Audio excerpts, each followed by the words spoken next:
Welcome to Elevate Today podcast, where we elevate one podcast at a time. Please introduce yourself and your specialty and what you do. Perfect. So first off, I wanted to thank you for having me on here. I've watched some of your podcasts before, and you always do a great job. So Thank you. It's an honor to be here. My name is Dino Del Mastro, and I work day to day as a doctor of chiropractic and sports therapist.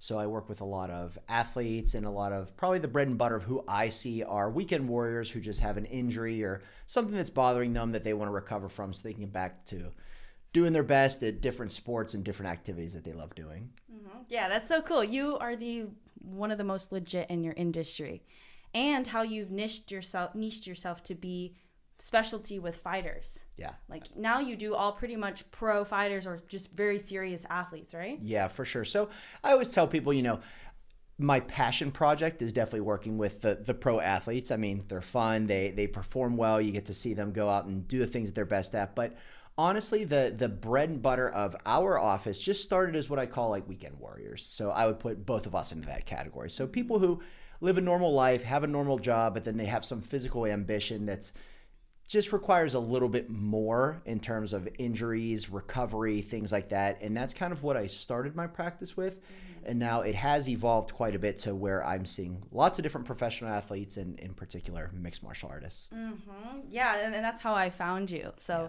we knew each other before because a lot of mutual friends. Correct. But like we were talking about, we were destined to meet just with how many people we know of the same. Yes. But I had a whole other intention. I knew that you were the chiropractor to the fighters. Yeah. And I never told you this, but my whole thinking was, man, if this guy's adjusting champs, then I want him to adjust me. Like, absolutely.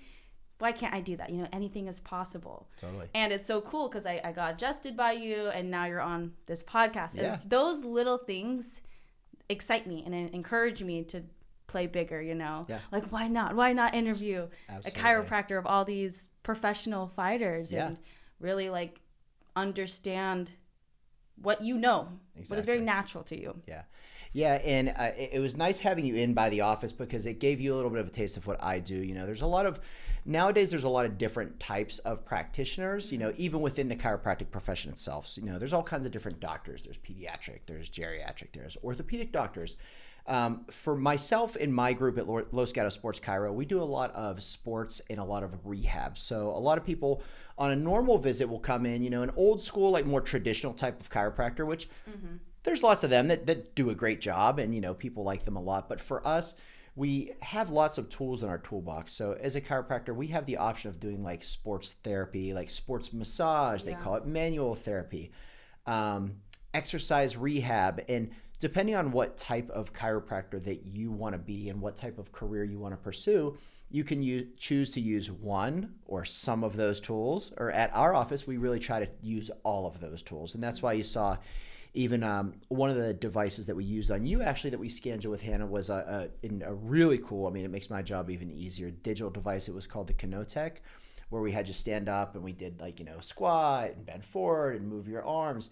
And all that measured your ranges of motion, which that's been a really fun tool that I've been using in my practice a lot recently also, where I can objectively, each time someone comes in, say, so whether it's now or if you come in a year from now, I can have just objective numbers on how well that your body's moving. And then I can utilize that to help prescribe more specific exercises, stretches, things like that. So we try to make sure we're taking a look at the whole athlete versus just, my neck's a little bit tight. Okay, crack, high five, you're good. So that's what we do at our office. Yeah, you guys have a lot of cool after features that a lot of chiropractors don't do. And I've been getting adjusted from a chiropractor since I was a kid, since I knew what it was.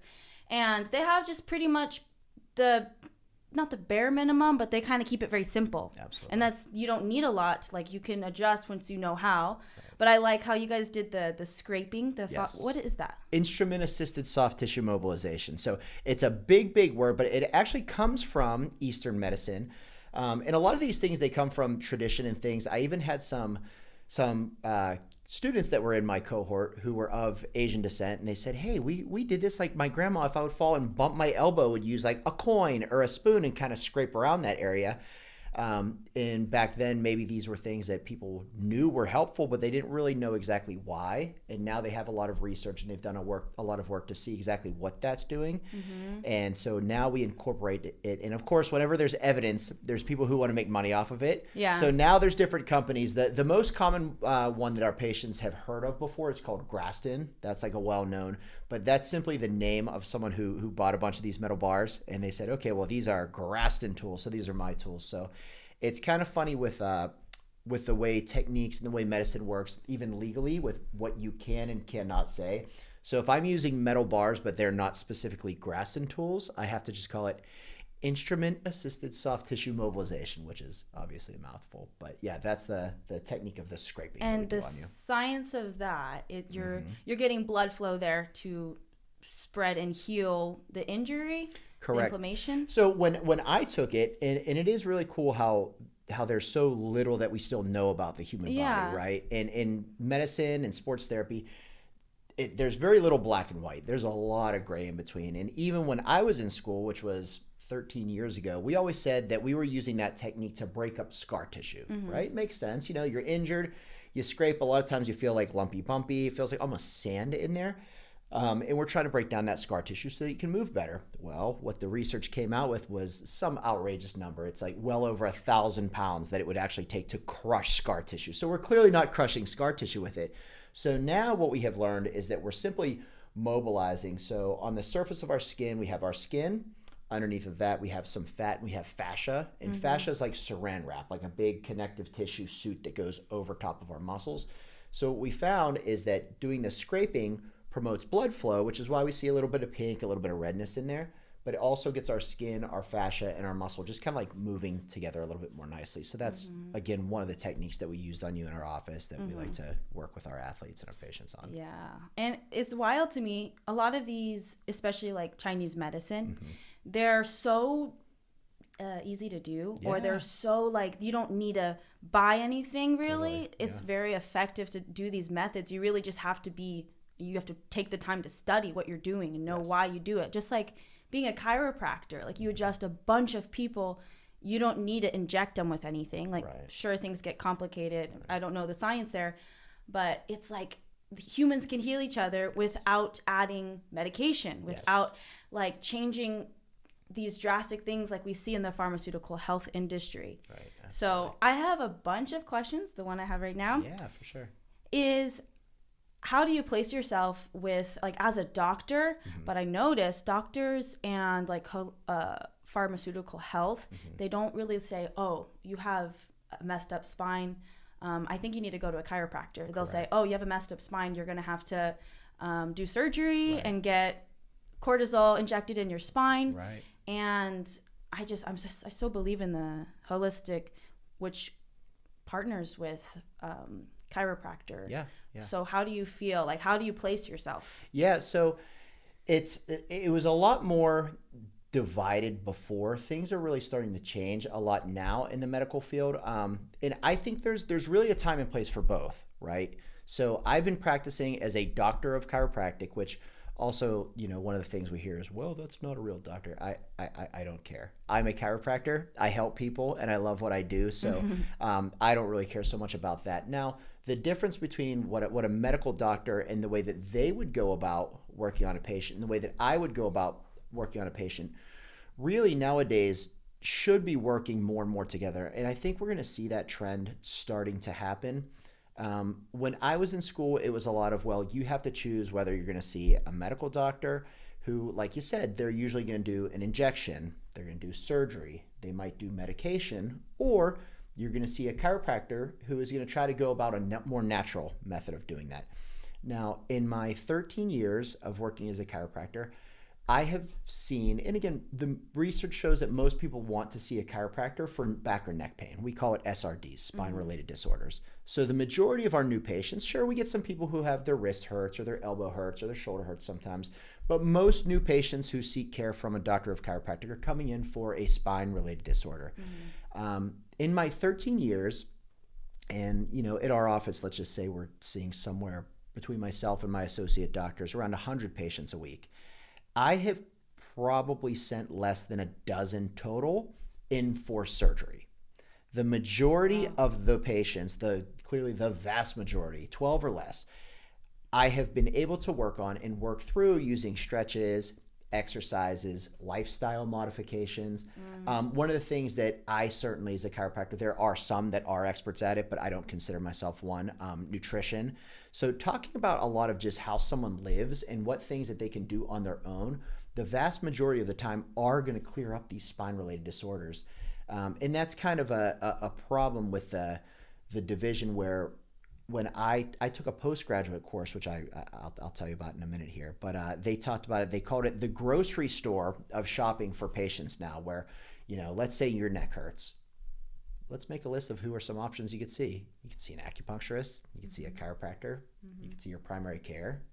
You could see an internal medicine, orthopedic surgeon, a neurologist. So right now it's kind of at this point of, okay, well, who is the best person to see you right away? And if you see a primary care doctor, they are much more likely to want to take imaging. Like if you see a doctor, they might say, okay, Hannah, I'm going to prescribe you ibuprofen. Let's get an x-ray on there just to double check. We see some changes and maybe I'm going to send you to a specialist. And in some cases that is necessary. In my career, it's been 12 in 13 years. Most of the time, x-rays, medication, being seen by a neurologist and orthopedic surgeon, they're not necessarily. However, there have been cases, like I mentioned, there's around 12 of them in my career that I have seen that I've been, and we are trained as doctors of chiropractic to say, you know what, there are some red flags here. This is a little bit out of my scope of practice. Unfortunately, I don't think this is something that I would be able to help you with. And that is where we kind of triage and send to primary care physician, a neurologist, an orthopedic surgeon. So it is nice, at least I know more now on the doctor of chiropractic side. We have been taught on what is and what is not in our wheelhouse. Yeah. And I think that on the medical side, it's starting to get better about what it is that a chiropractor, and I'll put us in a very similar category, a doctor of physical therapy would see. And I recently took a course at the University of Pittsburgh, and it was so cool because it was the first time I was like, we can all get along. The course was taught by medical doctors, PhD, doctors of physical therapy, and doctors of chiropractic. There were 60 of us in the cohort, and it was at University of Pittsburgh through their physical therapy department. And if you were a chiropractor, a nurse practitioner, physician's assistant, or a doctor of physical therapy, you were eligible to take the course. And in our course, we had 60 students who you had to have been practicing for 10 years. So it was a more experienced bunch. And there were about 40 doctors of physical therapy and about 20 chiropractors. And we all, when our professors were asking questions, we were all on the same page. So It was really cool. And University of Pittsburgh is, almost like a shout out for them. I think that they get what the change needs to be. They are understanding, and they call the program a certification for a primary spine practitioner. Because they said, going back to what we mentioned earlier, that grocery store of, well, who do you see when your back or neck hurts? Well, University of Pittsburgh says the answer is you should see a primary spine practitioner. It's like a primary care physician, but all they do is see spine injuries. So that's what we've been working on. And hopefully over the next several years, we're going to start to see more and more of the medical doctor and more of the mainstream medicine profession recognizing that and saying, well, hey, unless there's a major red flag here, let's have you work with a primary spine practitioner like myself or like a doctor of physical therapy who could most likely get you out of pain and get you living a pretty normal, pretty healthy life without imaging, medication, injections, or surgery. Wow. So it is evolving. Like doctors, chiropractors, they are working together to find the common ground to help people. Yes. And Hannah, it's really exciting for me, and I'm really proud of our profession. I'm really proud of also the physical therapy profession, because even when I was in school, there were pretty much, if you're going to be a chiropractor, you're going to open a private practice like I do. And that was my dream and that was my goal. And that's I'm glad I did it. Yeah. But now there are chiropractors in a lot of different hospitals. The biggest one, the VA hospital, which is fantastic. So the Veterans Association Hospital Administration, for people who are, coming back, injured soldiers, or people who potentially just went through some deployment where they got hurt and they're having back pain, they are hiring doctors of chiropractic, and they definitely have some favoritism towards these primary spine practitioners. hand over fist, because the research is there that is showing that if we work with the medical model, we can get these people a lot better, a lot faster with more minimally invasive procedures, such as, avoiding, again, medications, injections, or surgery. So primary spine doctor, is that a chiropractor, or is this a whole new thing? Yeah, so it's a whole new niche, which, again, right now, and I think it's going to catch, and I think we're going to start to see it more and more. And I think other universities are going to start having these educational certifications. But right now, my title, so I am a doctor of chiropractic first and foremost, but I have advanced training so that I am a certified primary spine practitioner. Okay. Now, to be eligible for that class, as I mentioned, I think it's only been around since 2020, so like 3 years. You have to be, the majority of my classmates were doctors of physical therapy and doctors of chiropractic. And you have to have been practicing for 10 years to be eligible to take the class, because they want to get people with a little bit more of real world experience. But now I know that University of Pittsburgh is also extending that to nurse practitioners, physician's assistants. I'm sure medical doctors can hop on that too. So it's a really good integrated program, but right now the bulk of the people who are taking this course to become a PSP, a primary spine practitioner, are physical therapists and chiropractors. So again, two career choices that they look so similar, but they've had so many turf wars like over the years. It was really refreshing for me to be in a room where I'm like, oh, okay, now we just have a bunch of people who just want to help people without using drugs and surgery. Can't we all just get along? And so it was a really good opportunity for me to learn there. Oh, that's exciting. Yeah. That makes me really happy, because when I hear about like spine, back injuries, it almost feels like it's just kind of downhill, just be careful. And then there's cortisol. You use surgery and cortisol. And then I always say, I don't go chiropractor. But unless you are a spine doctor, there's just so much that you don't understand. Absolutely. And it's great to be able to go to one person and just that spine. Correct. Are we injuring our spine more than we were before? I would say so, yeah. So there have been, there's been a lot of podcasts where people, and I like this analogy, in the 90s, that was when smoking was cool. Like everyone was smoking cigarettes, and it was causing all these problems with healthcare later on. And in a lot of recent podcasts I've listened to, they say sitting is doing to our healthcare what smoking did in the 90s. So now, so many people just from sitting the majority of the day for their job. I mean, we live in Silicon Valley, right? Yeah. I mean, how many people do you know that are just a cubicle dweller who they're just pounding away at their computer all day long, just sitting, not moving? And then unfortunately, a lot of these people also take their work home with them. So then they have to sit on their laptop and, maybe they're kicking their feet out on the couch and working. So our body as humans was not meant to be in any one position for an extended period of time, whether it's sitting. The other group that we do tend to see are people who oftentimes, use their body too much. So when I see someone with a lot of back pain, it's generally either someone who doesn't move enough, and they're typically our engineers, our IT, our people who are just working at a desk a lot, or there's someone who's, bent over working on a roof, doing construction, things like that. But yeah, sitting is really causing a lot of problems nowadays, because not only is it a lot of wear and tear on our spine. So we'll do a little trick here. So just sitting here, Hannah, when we talk about our core is going to be like basically everything, all the muscles that attach to our spine, right? So let's start from, let's say, from the waist to here. So right now, as hard as you possibly can, flex your abs. It's like almost a little bit awkward, right? Like you can do it, but you have to but when we're just relaxed, we're not sitting there flexing our abs, right? So they're disengaged. Okay, right now, flex your low back. Like you're trying to show off like muscles in your low back. See, we both had to move, right? Because we're not naturally sitting like that. Last one is one of the biggest protectors of our low back is our glutes, both our glute max and our glute medius. Now, sitting here right now, do you feel like your glutes are like really strong and really turned up? To get them to actually fire, you have to kind of change your position, right? Yeah. So while we're sitting, our entire core is just, it's like a flat tire. So it's there, but that's not protecting our spine. So what's keeping us upright right now is basically we're a big hunk of muscle and connective tissue just sitting on our spine. So because of this all day, all this wear and tear is just on our spine, and it's just getting compressed, it's getting smushed down. Whereas when we're upright and when we're moving around, we have our abs, we have our low back, we have our glutes that are helping to protect our spine. So when we're sitting, that's causing a major problem, again, because we're in one position for an extended period of time, but also our muscles are not helping us at all like they do when we're up and moving around.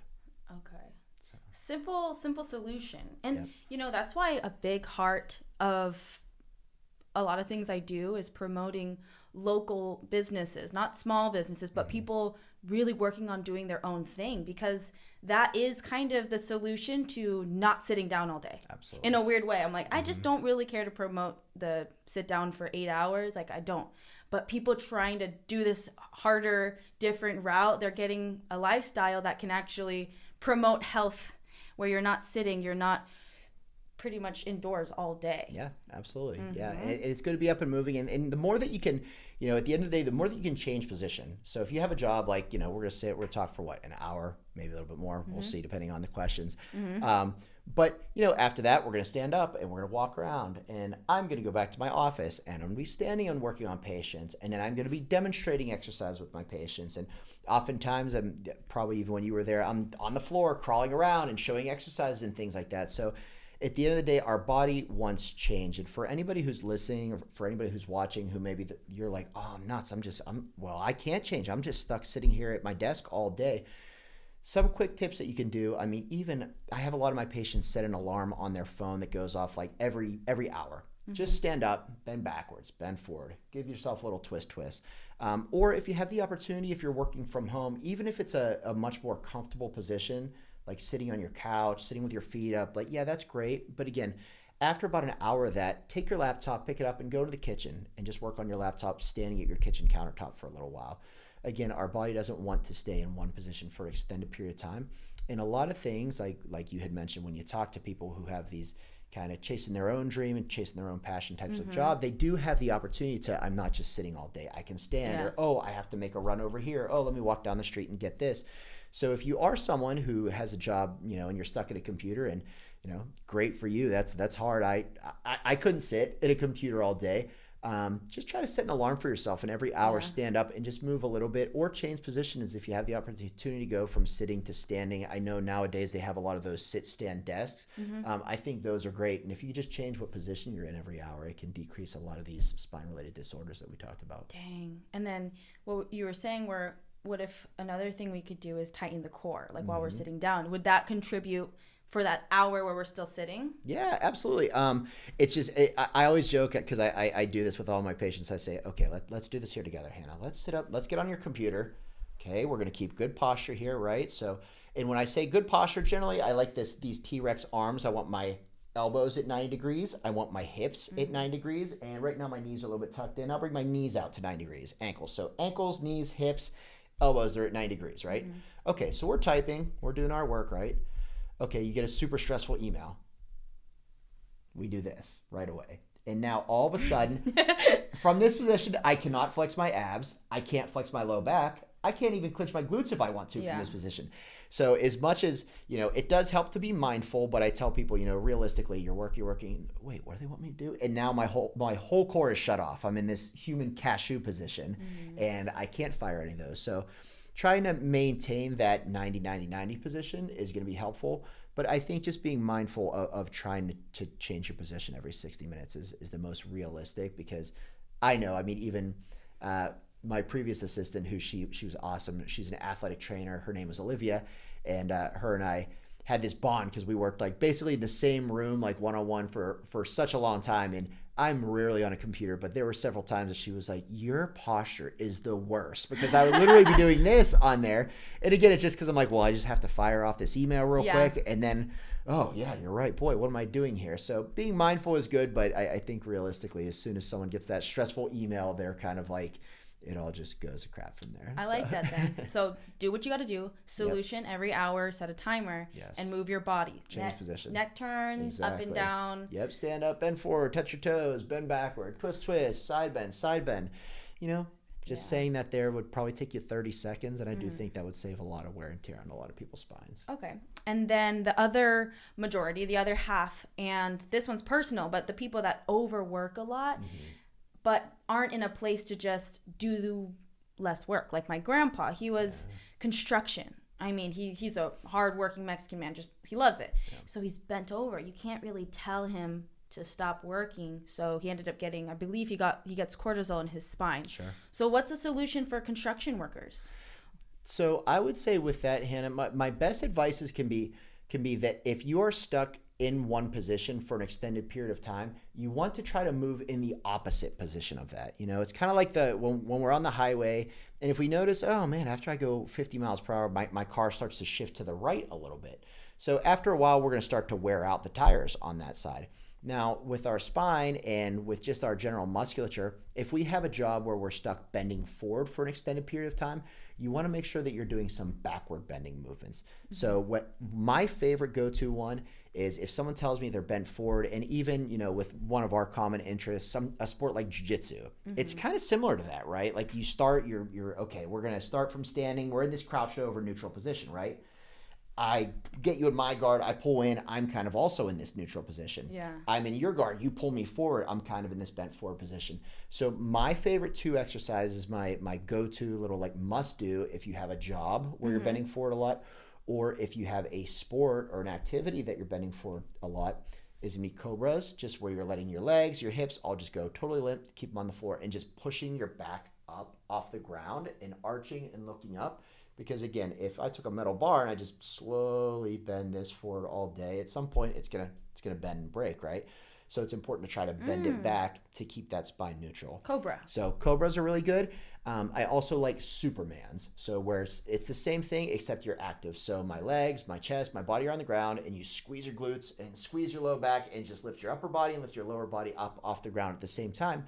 Now we're activating those muscles that are being lengthened and therefore being weakened throughout the day. So if someone's stuck, like your grandfather, doing a job where they are bending over all day long, I tell them bend backwards. And you know, we can get into more details about specifics to help out your grandfather, but I think that generally speaking, it's, you know, making little changes that make a big difference for most people. I love hearing that. These like answers are so simple. We just don't do them. We know better, but because it's like, yeah, you're right. Why else wouldn't we just pull back and do opposite? Exactly. And sometimes just, you know, I tell people these things and they're like, boy, that's so silly. Genius. Like, that's so intuitive. Like, I should have just been doing that on my own. And then sometimes patients will even tell me, like, you know what, every time my back hurts, I do that. I find myself on the floor doing this position.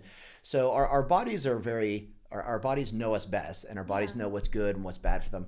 Sometimes we just have to have like a little reminder. And as a doctor of chiropractic and primary spine practitioner, I tell people that the biggest value of working with me, like, sure, this is going to help. Let me rub your back. Is that going to help? Of course it's going to help. Let me do an adjustment on you. Is that going to help? Sure. In most cases, it's going to help. But it's the guidance that I can give you. What stretches, what exercises should you be doing more of? What things in your life should you be trying to do a little bit less of? And what just daily modifications can we make to just keep you feeling your best? That's really, when people come to my office, I'm like, that's the biggest value. That's what you're paying for. Anybody can massage you. Anybody could crack you. But having someone who's going to be able to give you, like, okay, you're brushing and flossing, I call it. You know, if I were a dentist, when you leave the office, I'm going to give you dental floss and a toothbrush. As a primary spine practitioner, I'm going to give you exercises and lifestyle modifications to help you help yourself out.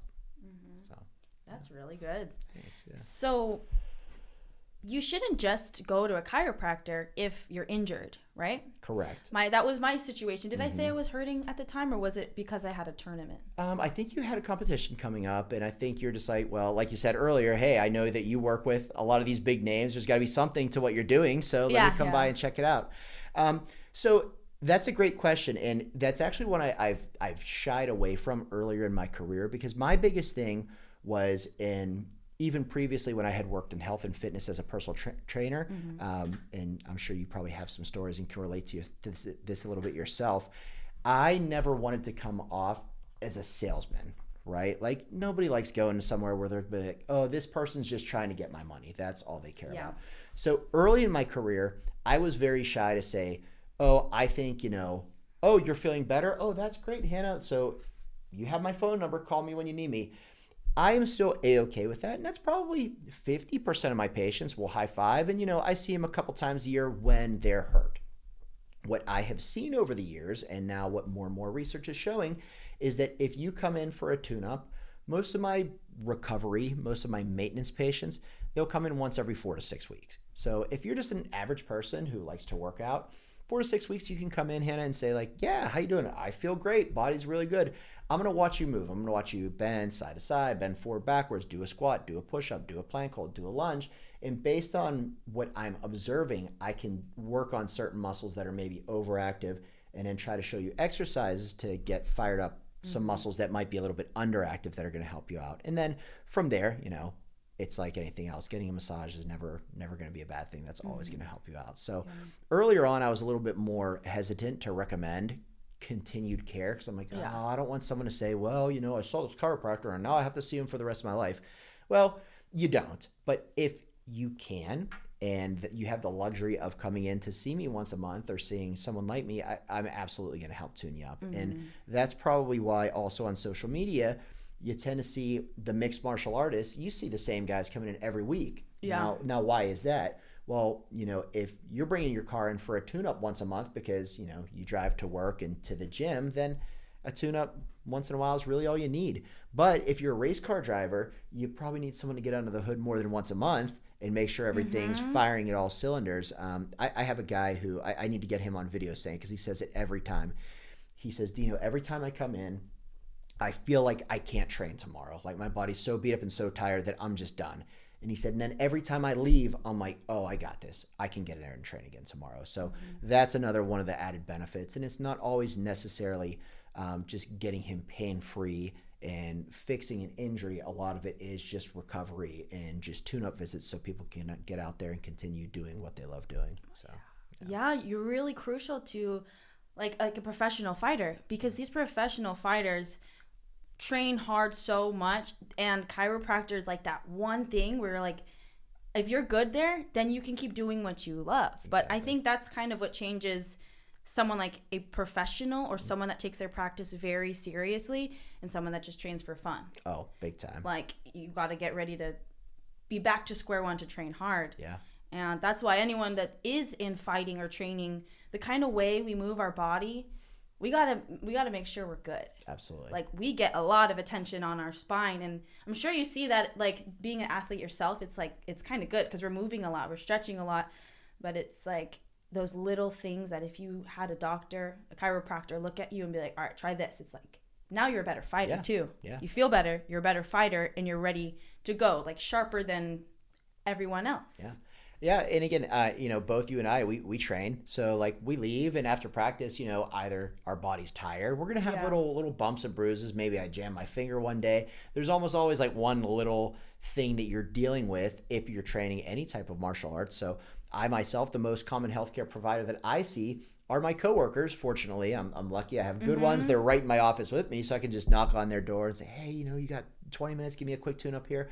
But that's the most common healthcare practitioner that I see, and I do think that it makes a big difference in terms of keeping me out there on the mat and keeping me able to do something that I love doing so much. Yeah, I love that. And it's not like, I see what you mean. Like you don't want to be salesy. Right. People need you. Yeah. You got nothing to sell. They need you. Right. Find someone else that does this. It's like they need you. Exactly. But it's like if you also see it like you're actually saving money. You're saving your time. You're saving your future. All I have to do is pay $100 a month for a checkup a month. Yep. And then my back's good. I sleep good. I can show up to work better. Yep. I can train more. Yep. My mental health is better because I can train more. It's like we have to put things like this in our life that just make things better. And one of them is chiropractor practice. Because, like for how much I move and train and work, like my body's always been kind of sharp because I do stuff like that. I've been going to chiropractor since I was a kid. I had a tune-up with you, and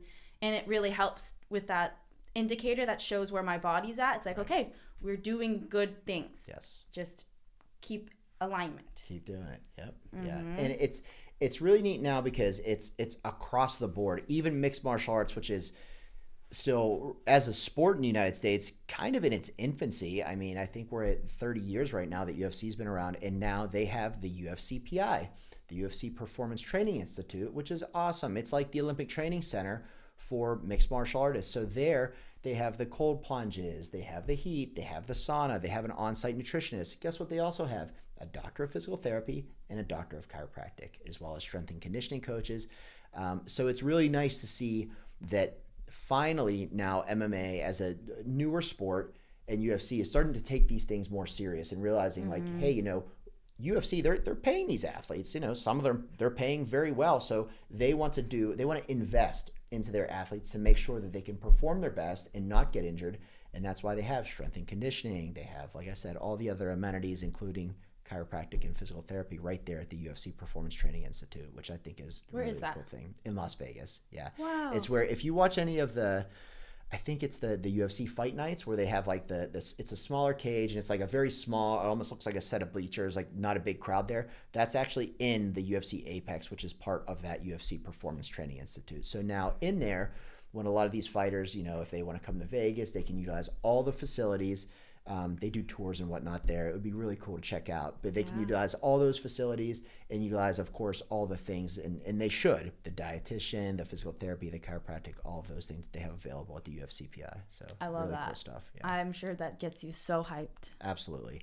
Yeah. And it's nice, again, to see that it's going across the board in all sports because for a long time, the NBA, the NFL, the NHL, you know, all of these high-paying professional sports leagues, they all had athletic trainers. They all have physical therapists. They all have chiropractors in their locker rooms. They have that all available for the athletes. So it excites me to see that things are changing in the right direction and for the better for mixed martial artists as well. Yeah. What I just realized is all of my clients have chiropractors. There we go. A couple don't. Like one doesn't. But I realized like that's kind of the thing. Train hard. Check up your body just like you would your teeth. Just check on your spine more and eat healthy. Absolutely. Very simple. Yeah. And if you do those things, you can feel your best and keep training your best, which, you know, sometimes it's almost nobody likes getting hurt. Getting hurt's no fun, but sometimes it's easier to sell the idea of performing better versus preventing injuries. It's really doing the same. It's preventing injuries and the person's going to perform better. But a lot of the things that, you know, a lot of especially the pros come into me for is they say, well, I feel like I can train. I always say, like, can you train like 1% harder the next day? Like more than that, like 10, 20% harder. I'm like, okay, well then it was well worth a visit. So yeah.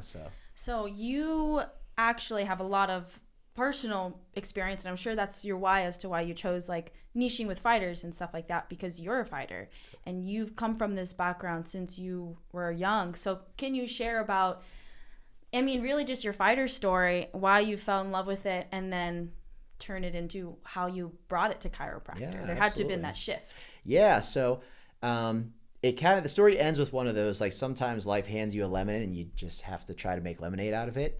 When I was 5 years old, I'm born and raised back in Pittsburgh, Pennsylvania. And when I was 5 years old, I got into the sport of judo.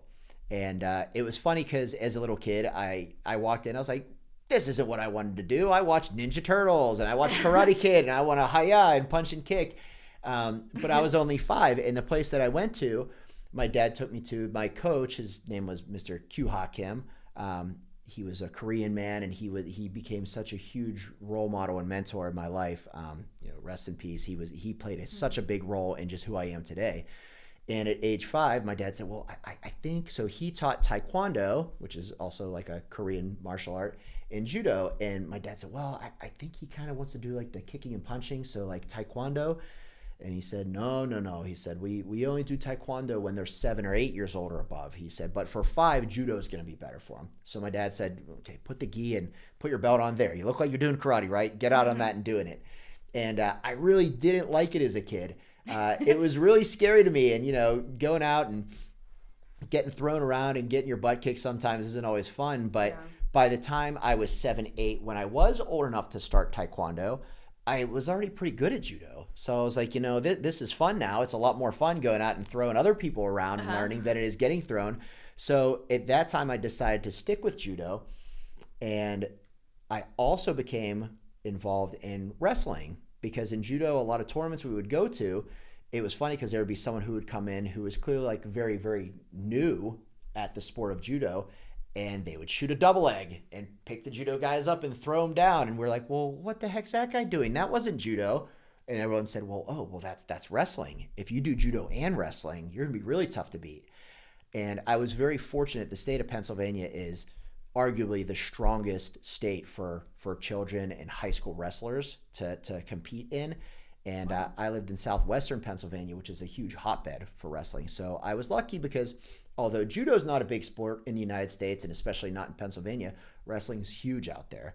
So from the time I was about 7, I would do wrestling during wrestling season, which is all winter long. And then I would do judo all summer long. And I was getting better and better at all of those. I competed nationally. I started competing internationally when I was in college. And in college, I switched off from wrestling and I decided I just wanted to focus all of my energy into judo. And my goal at the time, and I thought it was a realistic one, was to try to get on some European tours, to go like qualify by competing in certain national level events, placing in them, accumulating points, and qualifying to go compete in Europe, in Asia, and then potentially make my way to, the goal was, of course, the world or the Olympic teams. Dang. Yeah, so I started getting after it, and I started getting really, really serious about judo in college, to the extent where I even took one semester and I studied abroad in Osaka, Japan. And I went over there specifically. I was taking Japanese classes, reading, writing, culture, history, all that. But I primarily went there so that I could use the studying abroad as a mode to get me to where I could train and do judo in Japan, because judo in Japan is like football in the United States. It's a big sport. A lot of their top level athletes, like that's the sport that they compete in. Yeah. So to be able to go to Japan and practice and train and compete in judo 6 days a week with 25 other black belts my age and my size was a huge opportunity. Wow.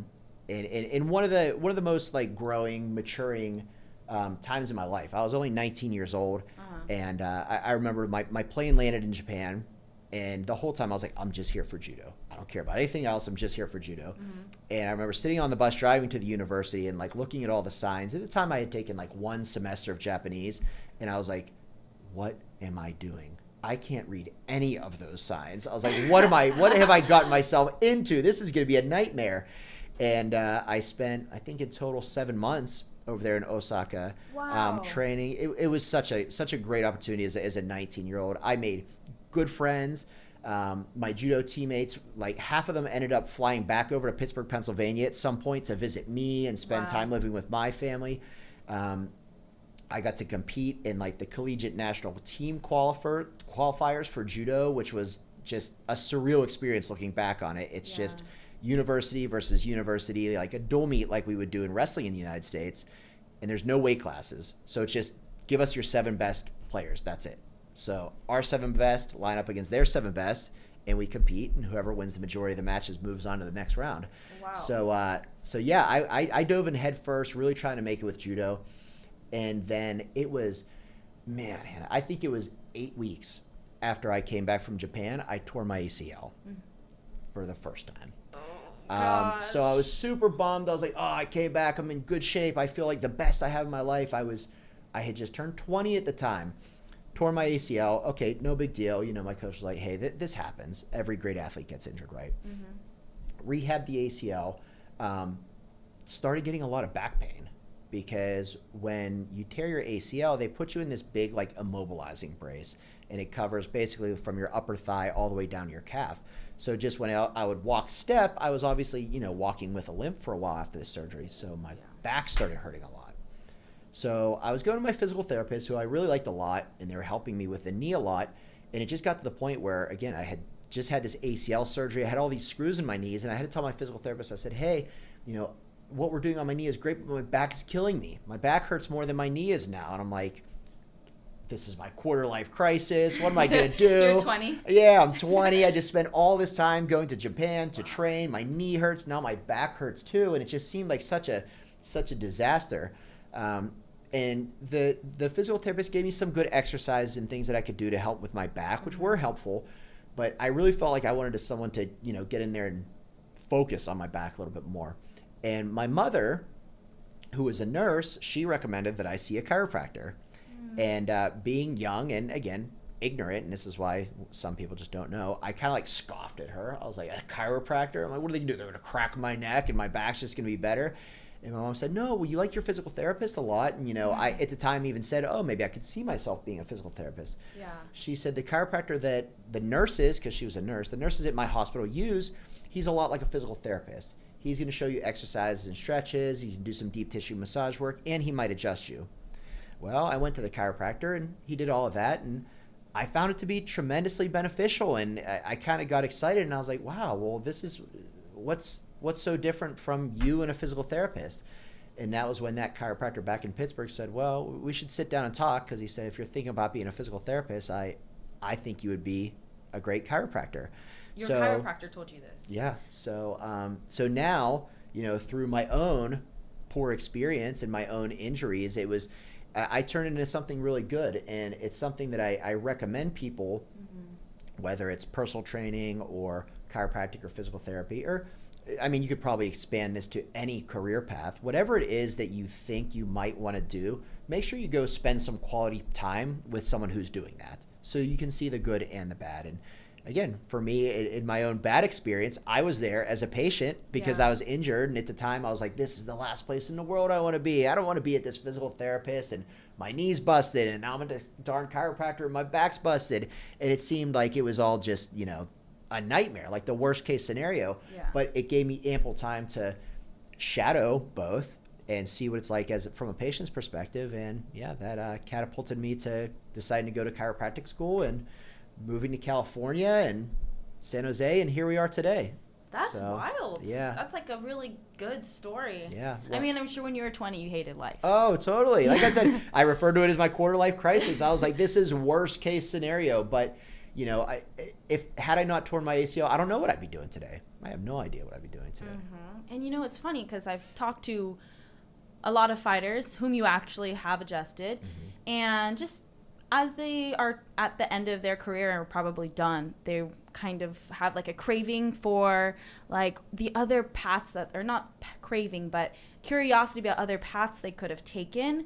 Or maybe, like you said, if you want to do something, get around people that do it to know the good and the bad. So like your dream with fighting, maybe God knew that you wouldn't have liked what it really was going to be. Right. Some people need to fight until the moment they can't. Right. Some need to fight until they realize that actually I don't want it, and then some get injured for the redirection of their life. But yeah, it's a very interesting path, because if you were to go be a fighter, your goal would be to get on a team where, like, I don't know how you get paid. I don't know how you get paid as a fighter. Yeah. Actually, I'll just straight up say it. How do you make a life for sure and a living as a fighter? Man, it's hard. And that's why working with, especially in mixed martial arts in particular, that's my passion project. I want to help those men and those women go as far as they can possibly go and be as successful as they can, because at the time, since it's still a growing sport, and I think that we're going to see this change over the next 10 years. I think it's going to change a lot. But right now, when you are up and coming, you have to train so hard. Yeah. A lot of these athletes are trying to juggle like a side job. You know, you work with some of them. Some of them are doing personal training. Some of them are, you know, driving. Some of them are working at restaurants, you know, coaching, whatever it is that they can do to try to make extra money. And other professional athletes don't have that. They have to do that, right? Yeah. They have the luxury of they're just making some money, even if it's not a lot of money.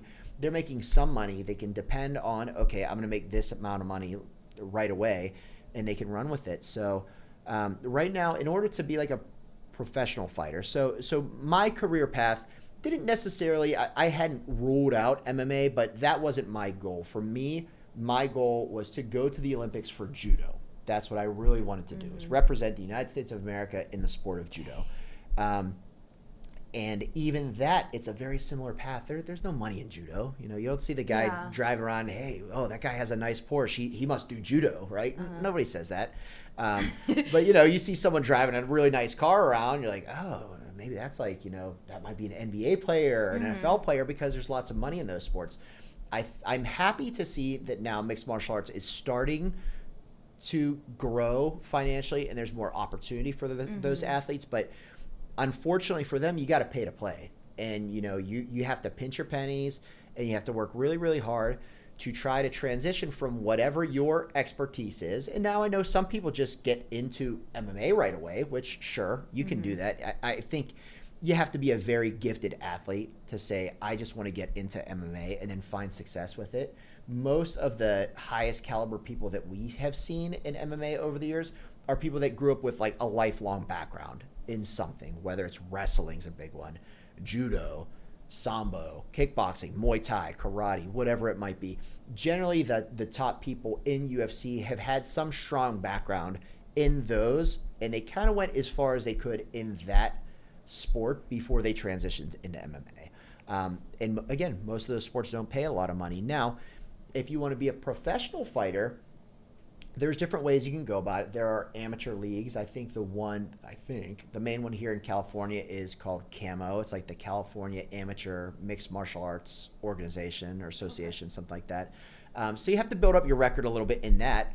And to my knowledge, amateurs not paying. So, you see people fighting and they might be out there and they're doing MMA, but they're not getting paid for it. So they have to either have someone, a family or a spouse or a friend supporting them, or they're just really busting their butt on the side trying to make ends meet while they're still training like a professional athlete. Once you break through to that and once you start fighting professionally, so I think you went to the one in Napa. Did you go to SF Combat? Yes. Yeah, so lots of people that we both know go up and fight in there. And, they negotiate different contracts, but it's really difficult because it's a sum of money. So you're going to get, okay, Hannah, you'll fight. And you're like, well, I want to make this much money. Well, we only can pay you this much money. And we're going to negotiate to something where you're like, okay, I'll fight for that. It's positive. But for a lot of these fighters, the money that they make in those fights isn't necessarily going to get them that far. What that fight is going to do is going to get a win on their record and then another win and another professional win. So a lot of them are trying to build up their professional record so that they can take that professional record through their coach or through their manager and go to a professional organization like Bellator, PFL, ONE FC, UFC, and they can present their case to those people to try to actually get substantial pay and try to get more long-term pay. So it's really tough to be a professional fighter, especially in mixed martial arts. And that's kind of why over the years I've said that it's my passion project to really help these guys because, don't get me wrong, I like making money, but if I'm working with someone who I know needs the help to try to get to a position where they could potentially start earning a little bit of money, I bend a lot and I work with these guys simply because it's something that I love. And I know that not a lot of other people will do that for them, right? There's not a lot of people who are going to advertise like, hey, send all your aspiring professional fighters to me and, I'll work on them for a discounted rate and they're going to come in with 500 different injuries every week. But for me, I know that they need it. And I know that what I can do can make a difference for them. And, I've had some of my professional athletes who have made it, and I have a lot right now who are like right on the verge. I've got a healthy handful of men and women out there that are like, they're this close to getting there where they're getting paid the way that they should be getting paid to be a professional fighter. And I know, and they're the most gracious, like they're most appreciative group of people I've ever worked with. And I know that they appreciate me helping them, even if it was 1% to get there. So that's my passion project, is helping the fighters. I love that, because that's honestly, I think it's also my passion project to help fighters, because like you've experienced, like I've experienced, fighting is just so good to you. Like the journey, you can learn judo, you can learn karate, you can learn wrestling, jiu-jitsu, and it all connects. And the community, it's tough love, but it's sure is love. Like find your community, find your people, and it's just the greatest experience, and it saves people from a lot of hard things. Absolutely. So when I meet young athletes, they're like, I'm giving my whole everything to fighting. I'm like, okay, you should, because that's better than the other route. Absolutely. But my thing is, I like thinking about money, talking about money. How could someone like you, or an ideal young fighter that wants to make it big, be realistic about the fact that you got to eat, you got to pay for stuff, and if you want to be in a relationship one day, you're going to pay for that too. So it's like, before the professional fighting pay, there's also the concept of sponsors, of course, which no one's really tapped into, in the sense where, like, if I don't know about it, I just don't think it's promoted well. Right. But how, like, businesses, they need athletes to promote their athletes to promote their product, or for the athletes to get product, or ideally money, if their promoting is well enough for the business. Things like that. Those are like interesting industries, but that's also another way for fighters to be able to do what they do. Right. Yeah. And that's again something that I don't know a ton about, but my wife and I, we have in our office has sponsored a couple of these fighters, and it's sometimes not a lot, but I know it's enough to help, make training a little bit more comfortable for them, to where they're like, okay, I could either work this amount of hours or I could train this amount of hours. And, for the athlete to get just a little bit of sponsorship and a little bit of cross promotion, and for myself, for my business, the athletes that we've sponsored, it's been well worth it, because again, they promote us. With social media, it's so powerful now. Just how many people, even just on this podcast alone for you and I, how many people that we're going to connect with because of it.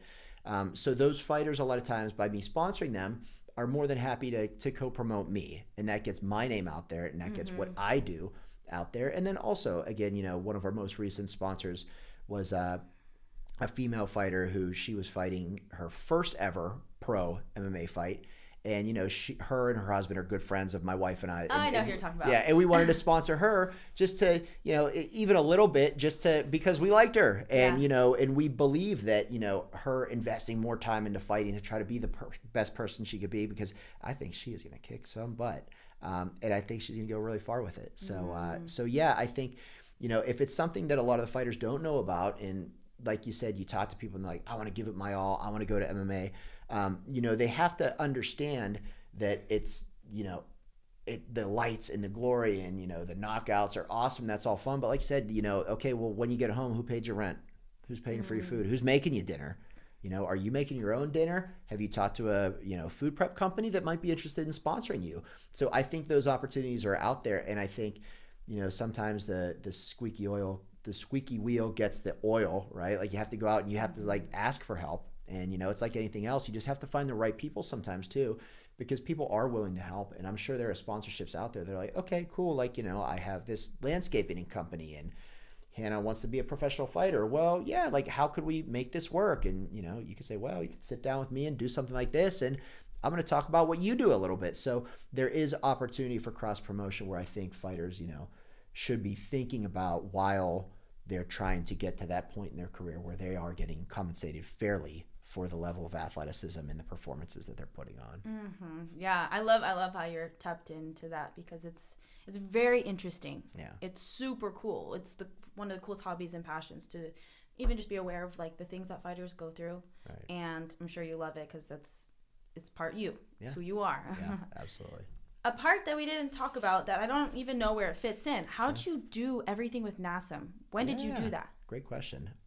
So before I got into chiropractic school, for my undergraduate degree, I got my Bachelor's of Science in Health and Physical Education. So again, this is kind of one of those, again, my life made that injury was such a pivotal, me tearing my ACL was such a pivotal moment in my career, because I don't even know if I would have, Hannah, I don't know if I would have come out to California if I didn't have that injury.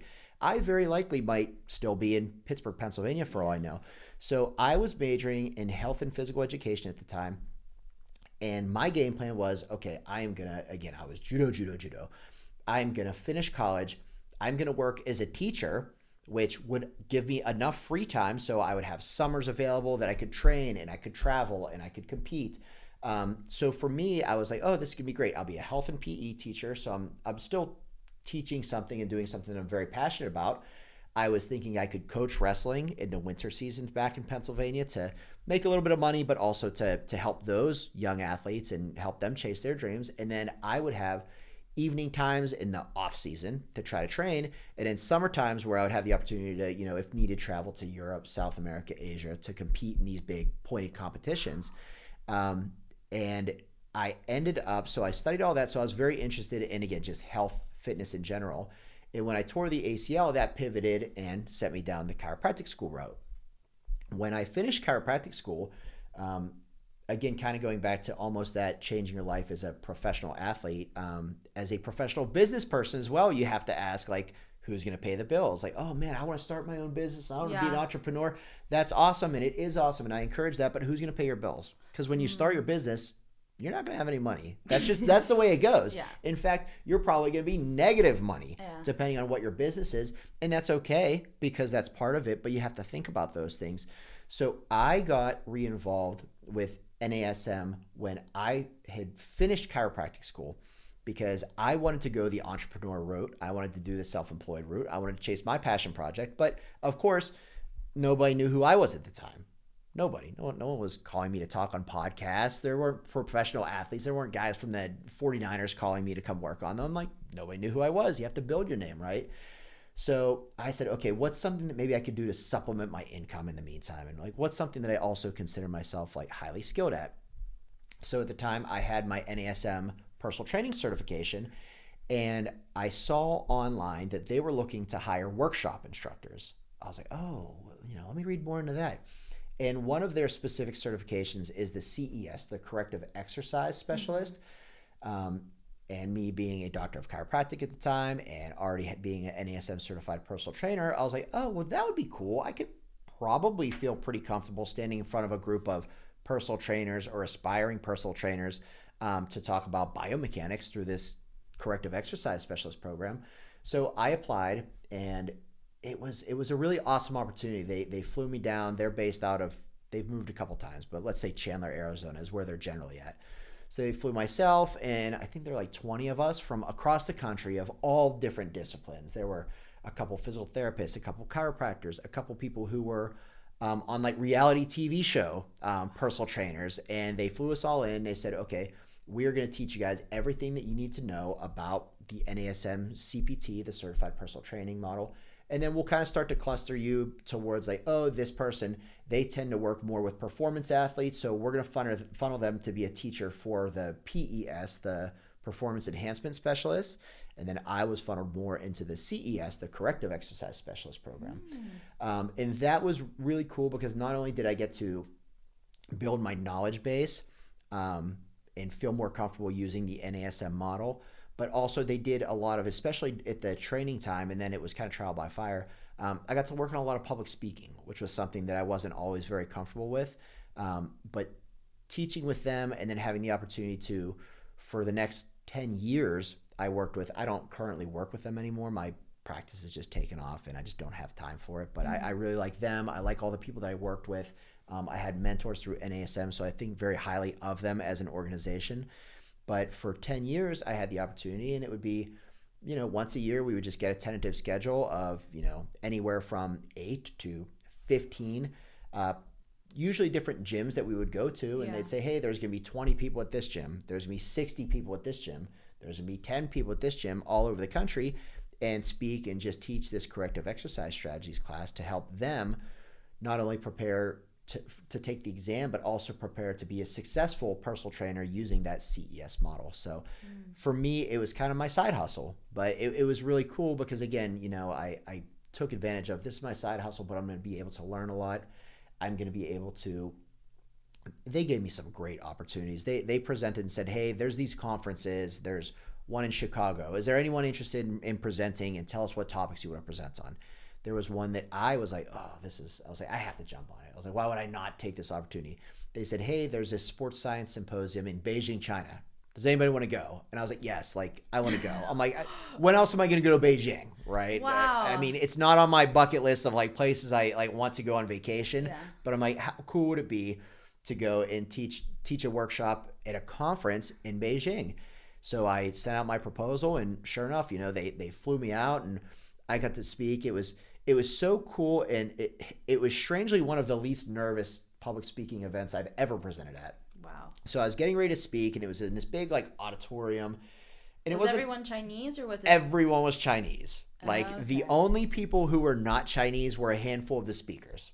There was a British woman who was there presenting, and we weren't presenting together. At the end, it was cool because they had all the international people on a panel where they would have a translator. So each of us was assigned a translator too. That's cool. It was cool. And the best part of it was that having the translator was what made it so not nerve-wracking, because I started talking and I would say something and I would pause and I would look at him and he would say something and I was like, who knows what this guy is saying? I'm like, I don't even know how good his English is. Yeah. I'm using very specific, like scientific and like anatomical terms. I'm like, I'm not nervous at all anymore because I was speaking to a group of like 200, again, like all Chinese. And I'm like, they're kind of nodding. And I'm like, I think they're getting what I'm saying. But at the end of the day, he's the one giving the speech. That's interesting. Not me. Yeah. Yeah. I'm just telling him what to say. And I think he's telling them what I'm saying. But you know, who knows? Maybe he's telling his own story along the way. Maybe he's telling it the way he wanted it to be told. True. That's very true. And you have like that like little second to think about your thoughts a little bit more. So it's like probably the most perfect situation for you. Yeah. It was fantastic. I was like, oh, this is great because, you know, this is kind of on him. If people don't like this talk, I was like, hey, he's the one that presented it. I just told him what to say. So, so I really liked my time with NASM. And again, you know, that was good because that helped me keep connected with my chiropractic clinic and then also like my fitness background doing the bachelor's degree in health and physical education. And, you know, again, I think who knows, the day might come where I might start getting back into a little bit of personal training as well and make that an option for what I do. But for the time, I have my hands full with chiropractic work. So we'll stick with that. And you're married. Yes, absolutely. When did you meet your wife? I met my wife in fall of 2016. In California? No, in Arizona. What? Yeah. So that's why I hesitated when I answered that right away because we have this whole very like interesting social media interaction before we ever like actually met in person. So when we tell this story to our parents, we're like, we met at a bar. We're like, let's just keep it simple. We met at a bar. Yeah. If we say like, well, we met on this app and then we followed each other on this app. And then we didn't message each other until 6 months later on this app after she liked a couple of my photos and I liked a couple of her photos. Cute. Then we finally met up. In Arizona? In Phoenix, Arizona. Yeah. And I was out there for, again, life has its funny ways. I would not have met my wife if it weren't for NASM because I was out there for a continuing education program through NASM. So she was working as a nurse at the time in Phoenix, Arizona. I was doing my chiropractic work here in San Jose. And I flew down there. I just happened to be in town. We chatted a little bit on social media, decided to meet up. And at the time I was there with two of my coworkers, Brian Wynn and Josh Gonzalez. They're my wingmans to come meet up with my now wife. Aww. And we were all there for NASM. And it was kind of funny because we went forward and we ended up getting married. And they're like, wait a minute, was that the girl that we went to meet at the bar with you? And I was like, yeah. And they're like, oh, that's so crazy. And they're like, we kind of introduced you to your wife then. I was like, yeah, you guys absolutely. You get the high five. So sure, Brian, Josh, thanks guys. How long were you guys dating for? We dated, this is also an interesting story. And I would say probably because of our age at the time, it made it a little bit different. Just put it down. We dated for 4 or 5 months. Yay, that's good. That's okay. Before she packed up and moved in with me. Wow. Here in San Jose, California. Now, again, I turned 40 in August, and I think so that was 7 years ago. So I was old enough at the time, and I think my wife was also old enough at the time because our friends and family were a little bit like, you guys are going to move in together? Like, you've only been dating for 4 or 5 months. And granted, it was long distance, but of course, when we would meet up, we would, spend all day together because we're like, well, I came to Arizona to see you. I'm going to spend all day with you and vice versa. So we both felt pretty confident that when we said like, look, okay, well, where is this going? You're in Arizona. I'm in California. She's working as a nurse. I'm working as a chiropractor with my own business. Her job, her career were a little bit more mobile at the time than mine were. So I was like, if we're going to be serious about this, like, I would probably want you to move up with me. So we just kind of confidently dove into the deep end and, here we are. That was in 2020. So here we are no, that was not 2020. What am I talking about? That was in 2017. So we met, we got married in 2020. We met in 2016. She moved in at the beginning of 2017 and we were married in 2020, and here we are. So you both were very certain that you were ready to get married. What made you feel like you were ready to take something that seriously? It sounds kind of silly, but I don't necessarily believe that it was like I have met the one and now is the time. I felt like she was the perfect person for me, lifestyle and like hobbies and things that we like to do. But I also felt that I need to give a lot of weight to just who I was at that time and where I was in my life. Before that, if I would have met her, I don't know that we would be married today. I like to think, the fairy tale story, like if I met her when I was 23, we'd be married.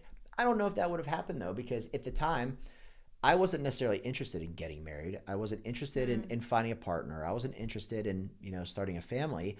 I was interested in finishing my chiropractic school, opening my own business, and trying to chase my dream. So for me, my career was really a lot more important than finding a person for a long time. And once my career got to a point that I was pretty comfortable and I felt good about where I was at, I felt like I was more, okay, well, the next step is looking for more stability in my life. And that's a big word when I talk about my relationship with my wife, is that it brought so much stability to my life. I felt like before that, it was so much almost wandering and a lot of like wasted time, spending time out with friends or like going out and like drinking and doing happy hour every other night. And it was just, it wasn't going anywhere. I felt like I was just like on this like mouse wheel, just running around in circles, and I wasn't really going in the direction that I wanted to.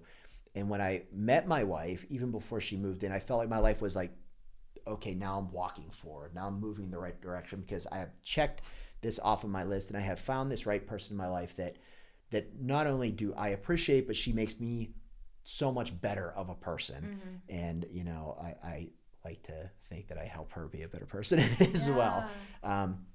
So meeting my wife was a big, important part in my career in terms of like, okay, now I can really skyrocket, and now the sky's the limit for what I want to pursue. And she's been so great and so supportive. With COVID, man, it was such a kick in the pants for so many people with so many careers. Right. And, having my own business, I remember when that all started, I told her, I was like, that's it. And, this was only a couple years ago. I was like, that's it. I'm just going to throw in the towel. I'm going to call it quits. Like this is going to work. How am I going to run my own business? People were afraid to even sit 6 feet away from each other at the time. I was like, this isn't going to work. I should get one of those like hospital or corporate jobs. And I think they're great. And who knows, maybe I will be a corporate chiropractor or a VA hospital chiropractor one day.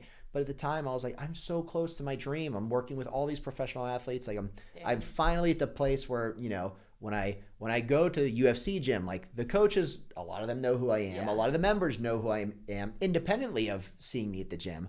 But I was ready to throw in the towel for all of it. And she was like, I think you're gonna be so mad at yourself if you do that. She's like, I don't think you should. And of course, at the time, she was probably like, just get a regular job and get safe money and get safe pay. But she knew that wasn't what was gonna fulfill me as an individual. So she was and still has been very supportive of me just doing it this way, and really pushing to be the best person in my career, which obviously is going to feed me to be the best person that I can be.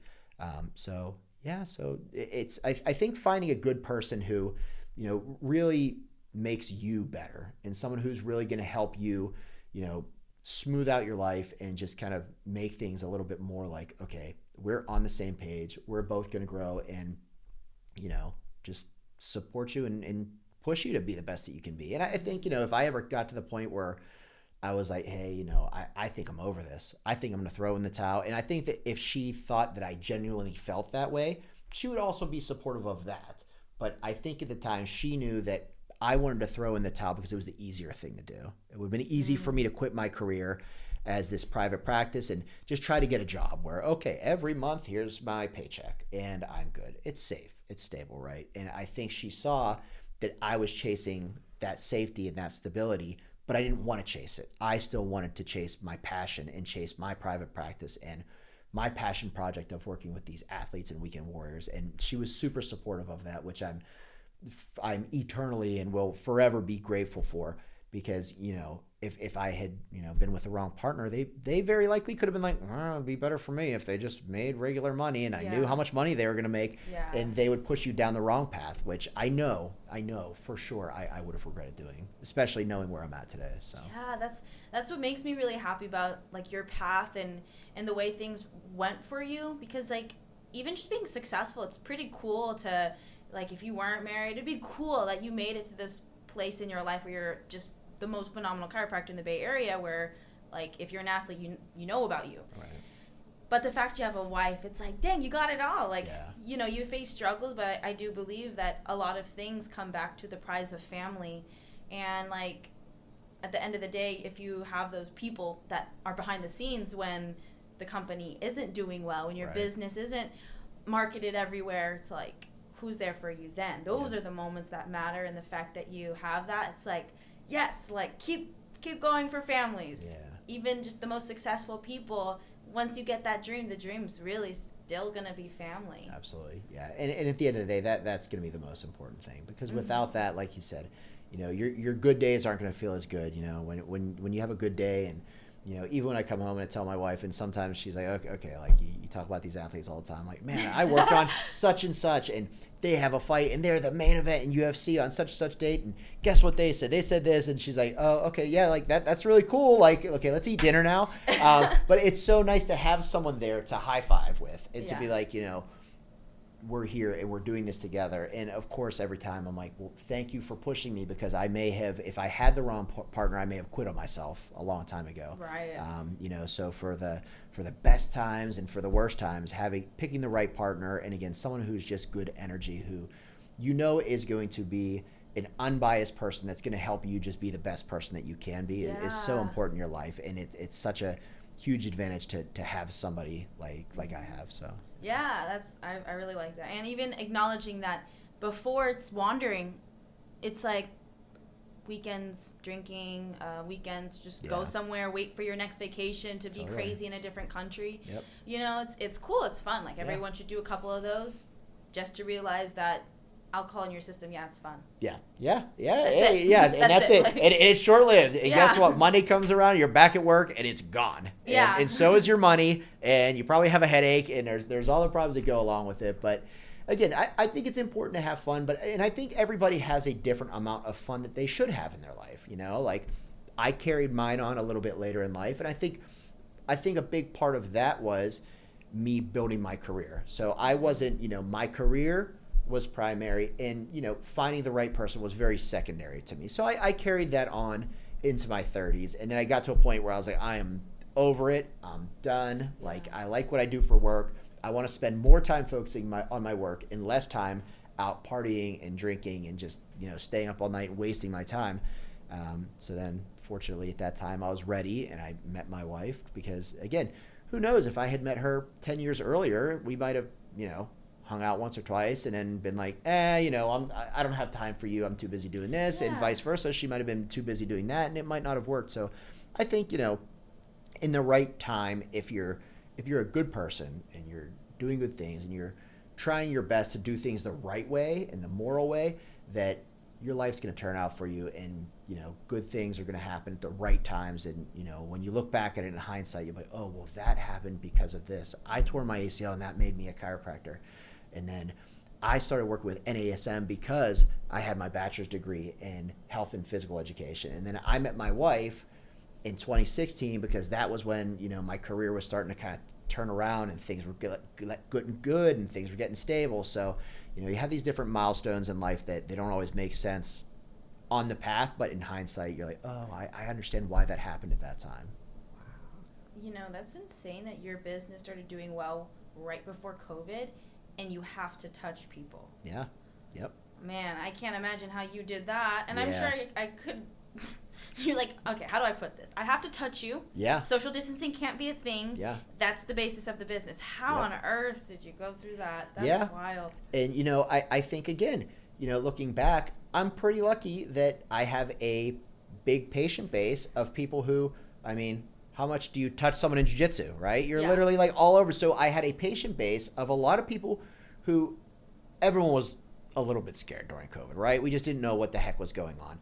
But people's, you know, comfort with like how close they are to somebody oftentimes depend on how close they are to people in their day-to-day life. So there's a lot of people who, you know, this is as close. I mean, hey, they might even scoot their chair back a little bit. Like, they don't spend time during their day this close to anybody except for their spouse. Yeah.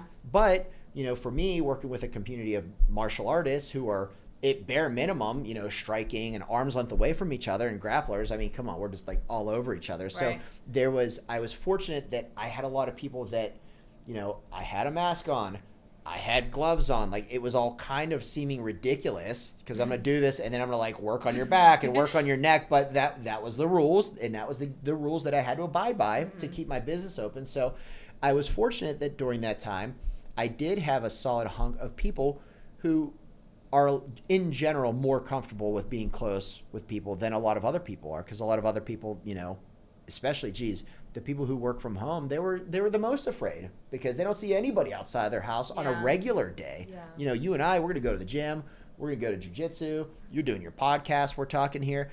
You know, being close to someone isn't really as foreign to them, but for some people that was foreign to begin with. And now, well, wait a minute, I have to stay 6 feet away from people. So those people, you know, we sent out an email and we said, hey, you know where to find us. We're here. We are so lucky that we're in healthcare because we were considered an essential business. So we were able to keep our doors open. So we had a few months where I was like, this isn't going to work. I'm going to call my dad back in Pennsylvania and move into his basement at some point because like this is going to go under. And I'm like, well, at least it's cheaper to live back in Pennsylvania than it is out here. But fortunately, we were able to keep our doors open. We had people who, you know, slowly but surely started coming around, and you know, we had people who in general are a little bit more okay with being close to somebody, and they're not as worried about, you know, worst case scenario of if I get sick or anything like that. So we survived it, but it was a scary one. Yeah, and where you are is one of the most expensive places to live, the hardest place to start a business. Hard as in financially, but at the same time, there's nowhere else other than Silicon Valley that is like more about ingenuity and business. But that doesn't change the fact that it's hard, and if you go to Pennsylvania, you can probably find a great home for half your rent, whatever it is, which it's different though, because in Pennsylvania you won't get the dream. No, exactly. And that's still something that we juggle around, because my wife is originally from Albany, New York. I'm from Pittsburgh, Pennsylvania, so we're both from the Northeast. When we go home for the holidays, we drive to both my parents and her parents back and forth. So we get a lot of pull, like my brother, sister, aunts, uncles, cousins, her niece, nephew, sisters are all back that way. So we get a lot of pull to go back. And like you said, people are like, well, it would be easy, you know, especially if we were to settle in Pittsburgh. Like, you could literally buy a house and buy a commercial building and have a bigger office in a bigger house than you have for what you're paying for your rent at those two out here, by far. And own it. It's outright. It's mine.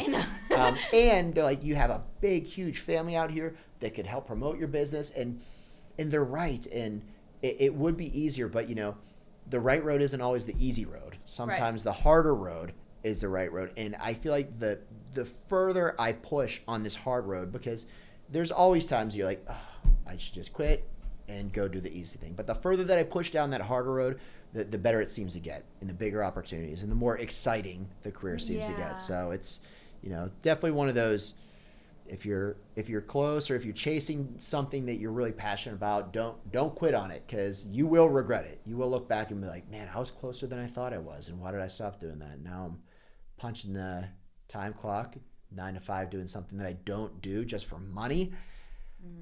I get it, money's important, but you know, time is something that we can't buy. So you want to spend your time doing something you love. And I love hearing that, because I'm sure no one sees you as a startup business owner. Right. You're just the professional athlete chiropractor. Exactly. But not too long ago, Yep. you could have upped and left to Pennsylvania. Oh, absolutely. But you're really from Pennsylvania because of how you say tournament. Oh yeah. Tournament. I was in Pennsylvania. Yeah, because actually I lived in Pennsylvania for like about a month with some family friends before COVID, because I was like, I don't know what this is. I'm just gonna stay here. Yeah.